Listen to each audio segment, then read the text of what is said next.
Twige Ikinyarwanda. Kumenya gusoma ni ingenzi mu buzima.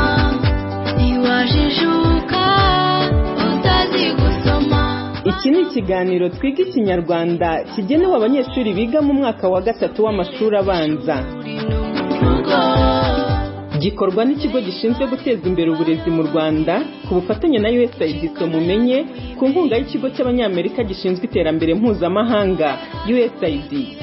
Someke tumenye byinshi muhore muduha urubuga rwo gusoma bizadufasha mu buzima. Mume urubuga some. Abanyeshuri bo mu mwaka wa gatatu w'amashuri abanza ndabasuhuje. Bahaye ikaze mu isomo ry'uyu munsi kuri radiyo. Muri kumwe na mwarimu wanyu Rita. Murasabwa gutega amatwi mwitonze amabwiriza ndajya mbaha. Muriteguye? Muri abana beza. Reka dutangire. Ese muribuka ibihekane twize ubushize? Niba wibuka ibihekane twize mu isomo duheruka kwiga, bibwira umuntu muri kumwe. Cyangwa ubivuge mu ijwi riranguruye niba nta wundi muntu muri kumwe.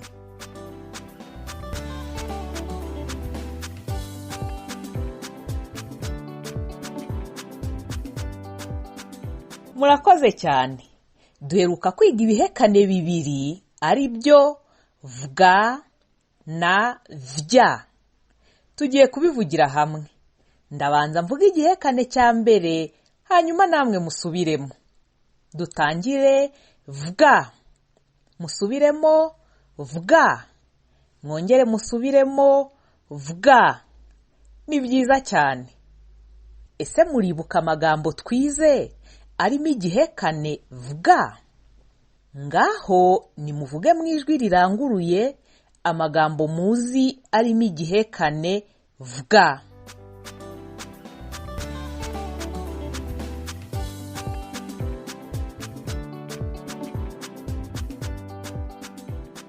Murakoze cyane. Amwe mu magambo arimo igihekane vuga ni guhovwa, bwahovwe, ntibuzahovwamo n'ayandi. Igihekane cya kabiri twabonye ni vya. Ndabanza mvuga igihekane, hanyuma namwe musubiremo. Dutangire vya. Musubiremo vya. Mwongere musubiremo vya. Ni byiza cyane. Ese muribuka amagambo twize arimo igihekane vya? Ngaho nimuvuge mu ijwi riranguruye amagambo muzi arimo igihekane vya.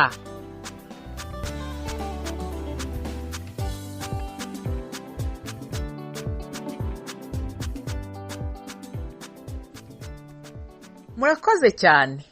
Amwe mu magambo arimo igihekane vya ni rwahovye, zahovye, zihovyemo n'ayandi. Uyu munsi turakomeza amasomo yacu kuri radiyo. Mu gihe abantu bakuru cyangwa abavandimwe banyu babari hafi, bashobora kubafasha. Murasabwa gutega amatwi mwitonze amabwiriza mbaha. Mbere yuko dutangira, reba ko ufite ikayi cyangwa urupapuro n'ikaramu hafi yawe. Wowe ubifite ni byiza cyane. Ntuve iruhande rwa radiyo, dukomeze twige. Wowe utabifite, nguhaye akanya gato ko kujya kubishaka. Iyi ndirimbo ngiye kubashyiriramo ntirangire mutaragaruka. Sibyo? Twige Ikinyarwanda. Babyeyi, inkuru tugiye gusomera abana muri iki kiganiro iboneka mu gitabo cy'umwarimu gikubiyemo inkuru zisomerwa abanyeshuri, kiri ku rubuga rwa REB rwitwa e-learning. Niba ushobora kugikuraho, wakireba ukajya ku rupapuro rwa 18 tukajyana. Niba utabasha kugikuraho, ntugire ikibazo. Urabasha gufasha umwana gukurikira isomo utagifite. Reka twumva aka karirimbo mu gihe mwitegura.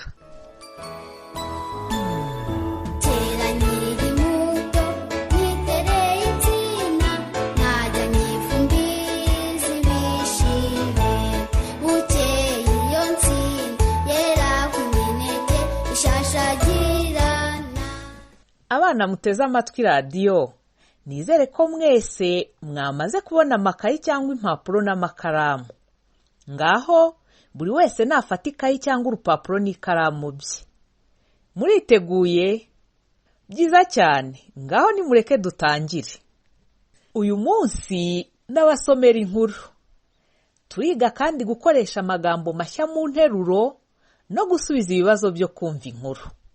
Nkaba mbasaba rero gukurikira mwitonze inkuru nza kubasomera kugira ngo muze kubasha gusubiza ibibazo ku nkuru. Abana, ese mukunda kumva inkuru? Ni byiza. Inkuru mbasomera uyu munsi yitwa Inama nziza za sogokuru. Abana, ese mushingiye ku mutwe w'iyi nkuru yacu Inama nziza za sogokuru, murakeka ko ari iki iyi nkuru iza kuvugaho?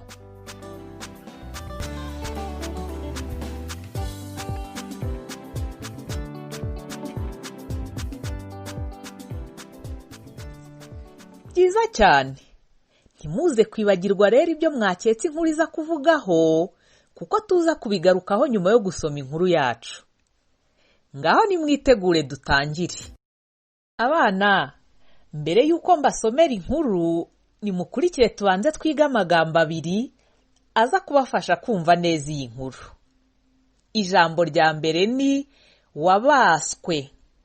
Turisubiremo twese, wabaswe. None se abana, mwaba muzi icyo ijambo wabaswe risobanura?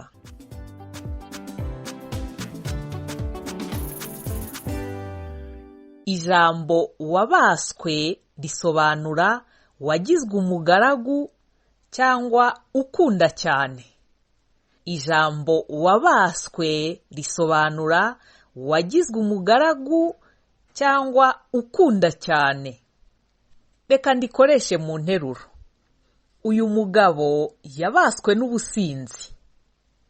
Abana, mushobora gukora indi nteruro irimo ijambo wabaswe. Ngaho nimukora interuro irimo ijambo wabaswe, muyibwire umuntu mukuru muri kumwe.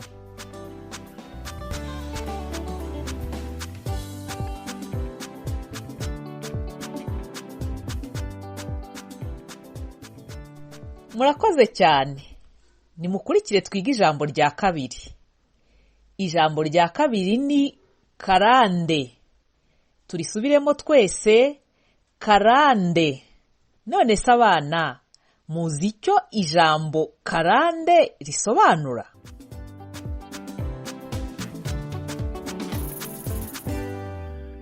Karande bisobanura ikintu gihoraho. Ngaho nimutega amatwi mbaho urugero rw'interuro irimo ijambo karande. Ubunebwe butera ubukene bwa karande. Abana, ese mushobora gukora indi nteruro irimo ijambo karande? Ngaho nimukora interuro irimo ijambo karande, maze muyibwire umuntu mukuru muri kumwe.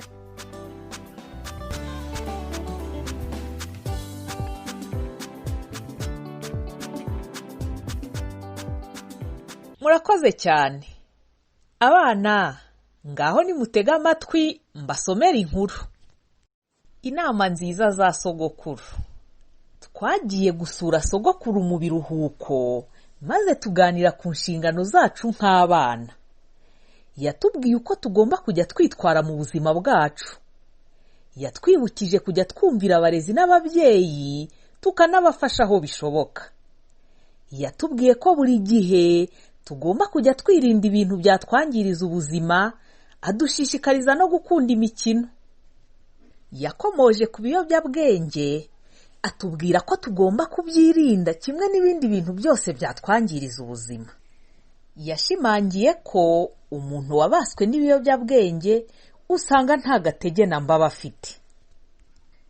Ndetse akapfa n'indwara ntashobore no kwiteza imbere. Abana, ese muribuka igisobanuro cy'ijambo wabaswe?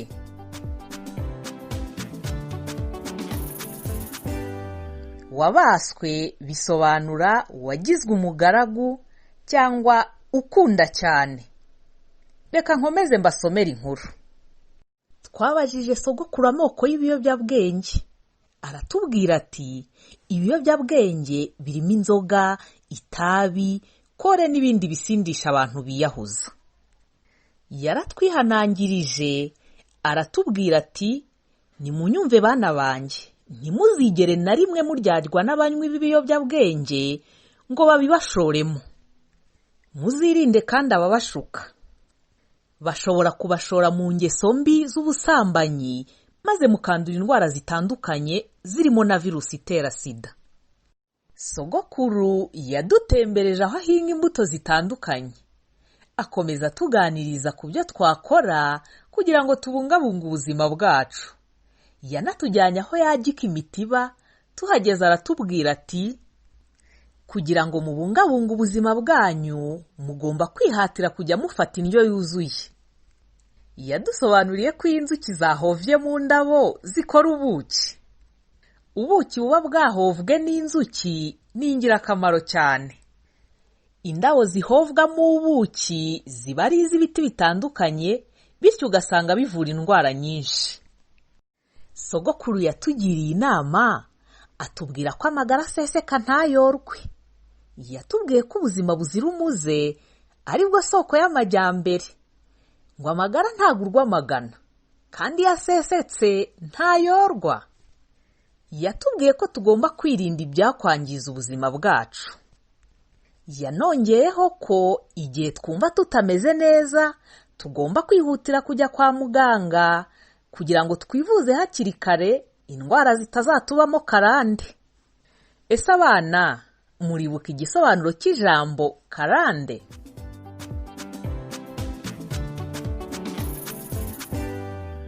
Karande risobanura ikintu gihoraho.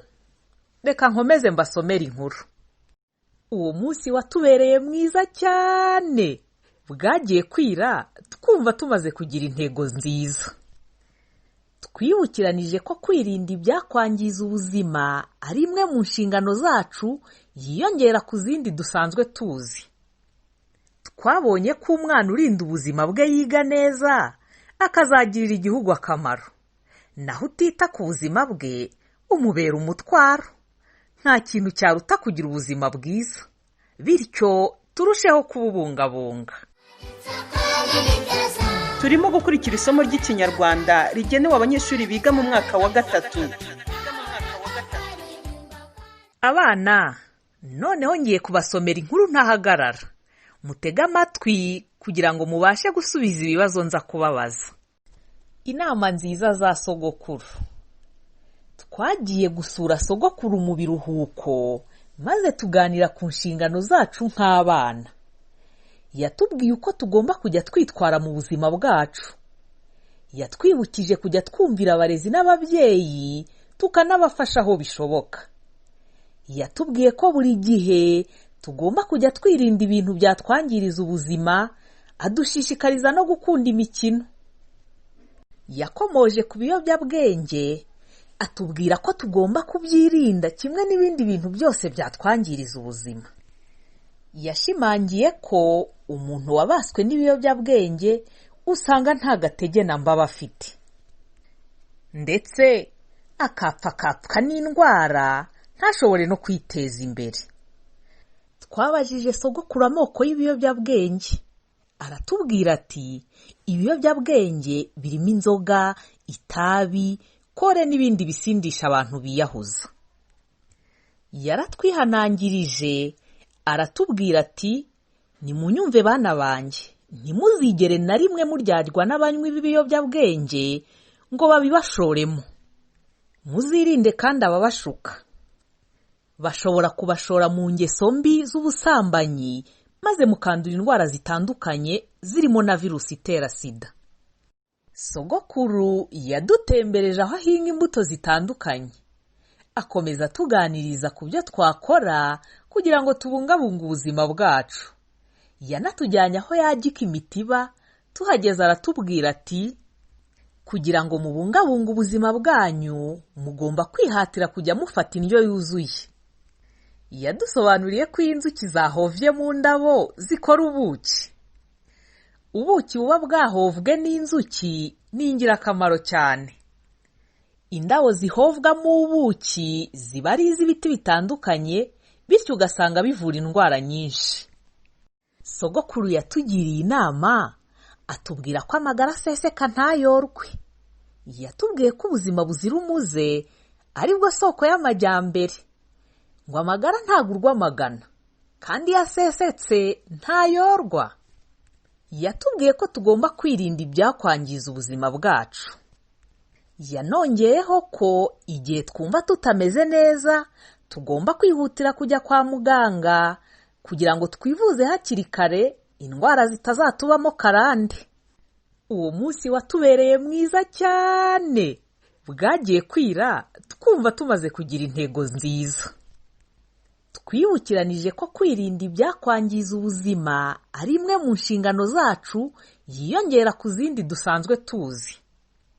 Twabonye ko umwana urinda ubuzima bwe yiga neza, akazagirira igihugu akamaro. Naho utita ku buzima bwe umubera umutwaro. Nta kintu cyaruta kugira ubuzima bwiza. Bityo turusheho kububungabunga. Kumenya gusoma ni ingenzi mu buzima. Ntiwajijuka utazi gusoma. Bana mubikunde mukiri bato, dusomere ku ishuri no mu rugo. Abana, inkuru mbasomeye yabashimishije? Ese muribuka ibyo mwari mwatekereje inkuru iza kuvugaho mbere y'uko dutangira gusoma? None se ibyo mwari mwatekereje mwasanze bihura n'ibyo twasomye mu nkuru?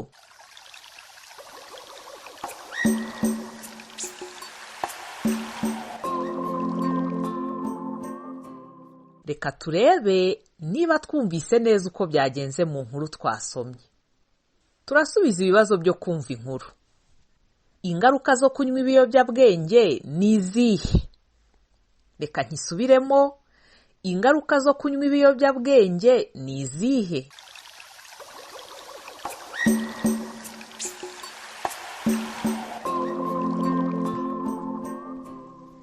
Murakoze cyane. Ingaruka zo kunywa ibiyobyabwenge ni uko uwanyoye ibiyobyabwenge nta gatege na mba afite, ararwaragurika, nta n'iterambere aba ateze kwigezaho. Nimureke noneho mbabaze ibibazo bisigaye. Kugira ngo tugire ubuzima bwiza tugomba kurya indyo imeze ite? Reka nongere nkisubiremo. Kugira ngo tugire ubuzima bwiza tugomba kurya indyo imeze ite?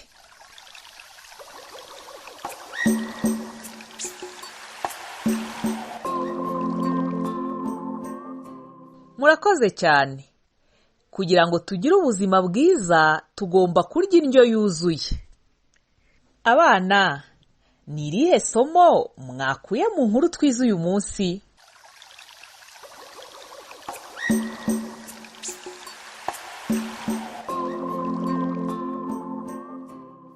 Mu nkuru twize uyu munsi dukuyemo isomo ryo kwirinda ibiyobyabwenge, gufata neza ubuzima bwacu. Itwigishije ko ibiyobyabwenge byangiza ubuzima. Ikindi kandi ko tugomba kurya indyo yuzuye kugira ngo tugire ubuzima bwiza. Twige Ikinyarwanda. Abana, byanshimishije cyane uyu munsi kubasomera inkuru Inama nziza za sogokuru.